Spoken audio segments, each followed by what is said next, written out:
জীবন মানেই কষ্ট, কষ্ট ছাড়া কিচ্ছু নাই জীবনে। বাস্তবতা খুব কঠিন, মানে মুখে বলা সহজ, বাস্তবতা কঠিন। কেন এই কথাটা বলছি?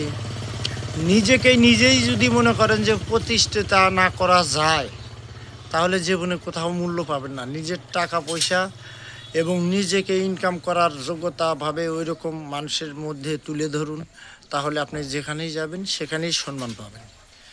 আর নিজের যোগ্যতা যদি তুলে ধরতে না পারেন এবং ইনকামে সোর্স না থাকে, আপনি যেখানে যাবেন মূল্য পাবেন না। কিন্তু কেন এই কথাটা বললাম?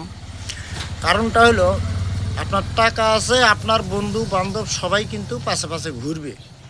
আপনার টাকা নেই, ইনকামের পথ নেই, আপনার বাপ মাও ভালোবাসবে না। কারণ এই জন্য বলতেছি যে ভাই, দুষ্টমি ফাজলামি বাদ দিয়ে নিজেকে গড়ে তুলুন, নিজে প্রতিষ্ঠিতা হওয়ার চিন্তাধারা করুন এবং নিজ পায়ে দাঁড়ানোর চিন্তা ভাবনা করে বিয়ে শাদী করুন। কারণ নিজ পায়ে না দাঁড়ান পর্যন্ত বিয়ে শাদী করেন না। ভালো থাকবেন সবাই, আল্লাহ হাফেজ সবাইকে।